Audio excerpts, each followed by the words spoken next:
السلام علیکم ورحمۃ اللہ وبرکاتہ۔ امید ہے کہ آپ تمام احباب خیر و عافیت سے ہوں گے، اور اس سازش کی دعا ہے اللہ آپ کو اور آپ کے اہل خانہ کو سدا خوش رکھے، آباد رکھے۔ جگہ جی لگانے کی یہ دنیا نہیں ہے، جگہ جی لگانے کی یہ دنیا نہیں ہے، یہ عبرت کی جا ہے، تماشا نہیں ہے۔ میرے دوستو، ظالم جب ظلم کرتا ہے، ظلم کرتے کرتے اپنی انتہا کو پہنچ جاتا ہے، پھر جب اللہ کی پکڑ آتی ہے، اللہ کا عذاب آتا ہے، پھر دنیا کی کوئی بھی طاقت اسے بچا نہیں سکتی ہے۔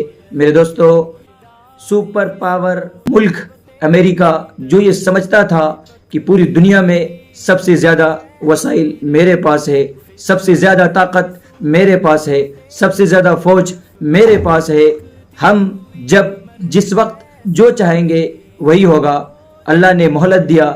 جب ان کا ظلم حد سے زیادہ بڑھ گیا، اللہ نے ان کو دکھا دیا دنیا کی سب سے بڑی طاقت تمہارے پاس نہیں بلکہ ہمارے پاس ہے، ہم قادر مطلق ہے، ہم جب جس وقت جو چاہیں گے وہ کریں گے۔ ٹرمپ نے کہا تھا کہ ہم مڈل ایسٹ یعنی مشرق وسطیٰ کو جہنم بنا دیں گے۔ دیکھیے اللہ کا قانون کہ وہ جس کے بارے میں کہا رہا تھا ہم اس کو جہنم بنا دیں گے، اللہ رب العزت نے خود امریکہ کو جہنم بنا دیا۔ اسکرین پر جو ویڈیو دیکھ رہے ہیں آگ لگی ہوئی، یہ جہنم سے کچھ کم نہیں ہے، یہ ان پر اللہ کا عذاب ہے، اور یہ دردناک عذاب ہے۔ جو ظالم کا ساتھ دیتا تھا اور ظالم کی مدد کرتا تھا، آج ان کے پاس کھانے کے لیے پیسے نہیں ہے، رہنے کے لیے گھر نہیں ہے۔ اللہ رب العزت کی جب پکڑ آتی ہے پھر کوئی بچ نہیں سکتا۔ آج وہ رو رہا ہے، اور ایسی جگہ آگ لگی ہے جہاں پوری دنیا میں سب سے زیادہ گناہ ہوتا تھا، ننگا پن ہوتا تھا، اس جگہ آگ لگی ہے۔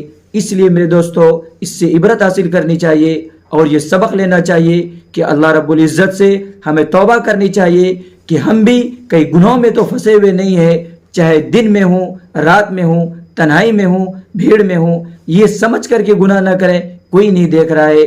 مخلوق سے چھپ کر کے تو ہم گناہ کر سکتے ہیں، لیکن ہم اپنے خالق سے چھپ کر کے گناہ نہیں کر سکتے، جس کے سامنے ہمیں جواب دینا ہوگا۔ جو گناہ ہم نے رات کے اندھیرے میں کیا ہے، جو گناہ ہم نے تنہائی میں کیا ہے، ایسا نہ ہو کہ ہمارے گناہوں کی وجہ سے جب ہم بہت زیادہ گناہ کرنے لگ جائے اللہ کا عذاب آ جائے، جس طرح وہاں آیا ہے۔ اس لیے گناہوں سے توبہ کرنا بہت ضروری ہے، اور دعا کریں اللہ تعالیٰ مظلومین کی مدد فرمائے، اور ظالموں کے ساتھ اللہ کا یہی معاملہ رہے